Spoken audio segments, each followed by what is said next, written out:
Let's look at a typical loading operation.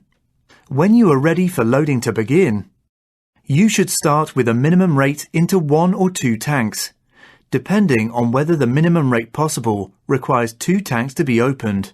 This will typically be the single tank loading rate. Once the loading has started, certain checks must be made before increasing the loading rate.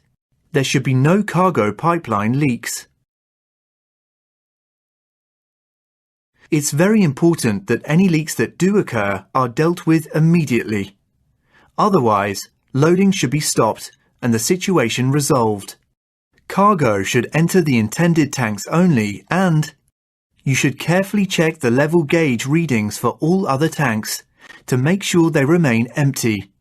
Remember, leaking valves or pipelines are always possible.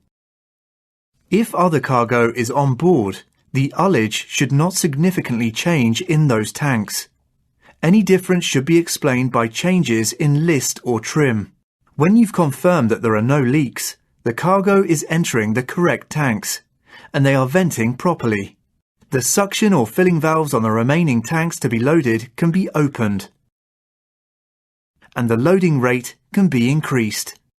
When loading at high rate, it's a good idea to slowly increase the rate over around 30 minutes. Good practice is to increase the loading rate in increments based on multiples of the single tank loading rate.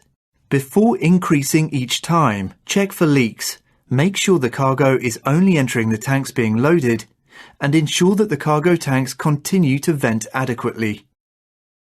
As cargo tanks fill when loading a full cargo, you should see a gradual rise in pressure in the cargo tank ullage space, before it settles down to a steady pressure.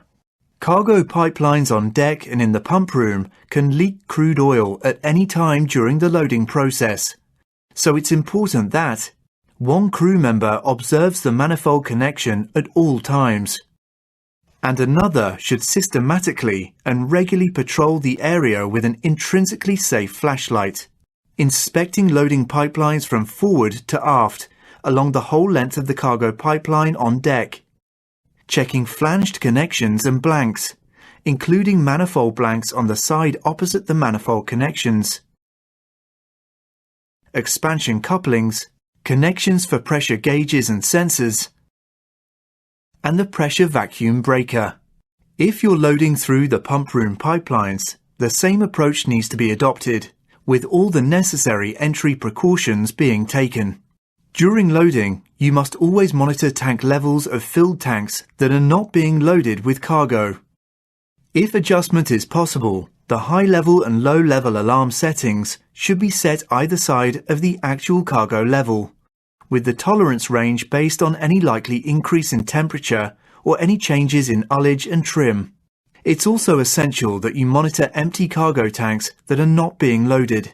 At any time during loading, cargo can enter tanks not being loaded through leaking suction filling valves, pipelines, or through oil-tight bulkheads. Sometimes it's only when the cargo in a tank has reached a certain level that it might exert enough pressure on pipes and valves in cargo tanks for leakage to start or become obvious, that any leakages become obvious.